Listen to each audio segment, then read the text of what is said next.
Élisabeth II n'est plus. Ce jeudi 8 septembre, Sa Majesté est morte à l'âge de 96 ans dans sa résidence de Balmoral, où ses proches se sont rendus en catastrophe.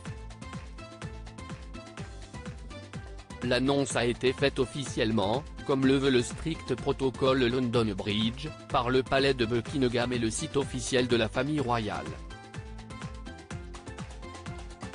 Puisqu'elle a rendu son dernier souffle en Écosse, le corps d'Élisabeth II devrait être rapatrié à Londres par train royal rapidement.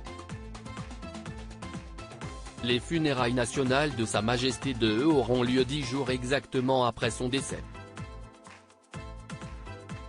En Angleterre, ce jour-là sera décrété jour de deuil national. Un service religieux se tiendra dans la chapelle Saint-Georges du château de Windsor, et la reine sera enterrée dans la chapelle commémorative du roi George VI. Si les noms de ceux qui assisteront à ces obsèques n'ont pas encore été officialisés, ils seront normalement nombreux. Les membres de la couronne britannique seront évidemment présents. À commencer par le prince Charles, qui va devenir roi d'Angleterre, accompagné de son épouse Camilla Parker Bowles.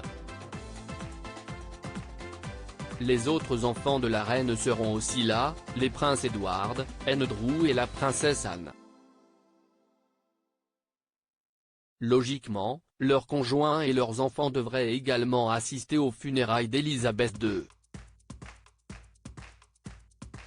Le prince William et Kate Middleton s'y rendront aussi, avec leurs enfants, George, Charlotte et Louis. Pourtant brouillé avec la couronne britannique, le prince Harry et Meghan Markle devraient également être présents, puisqu'ils se sont déjà rendus en vitesse au chevet d'Élisabeth II. Mais les membres de la couronne ne seront pas seuls à assister à cet événement mondial. Élisabeth II, où va-t-elle être enterrée? En effet, les dirigeants du monde entier devraient également honorer la mémoire d'Élisabeth II et son règne record sur le trône d'Angleterre. En plus des premiers ministres britanniques encore en vie, plusieurs chefs d'État ont prévu de se rendre à Londres, comme Emmanuel Macron ou Joe Biden. Près de 2000 personnes en tout sont attendues sur place, dont de nombreux journalistes qui pourront en filmer chaque minute des funérailles de Sa Majesté. À la fin de la cérémonie des obsèques qui sera retransmise en direct, le corps d'Élisabeth II sera transporté dans la même voiture que celle utilisée lors de la mort de son père, le roi George VI. Elle sera enterrée au château de Windsor, aux côtés de son époux le prince Philippe, décédé en avril 2021.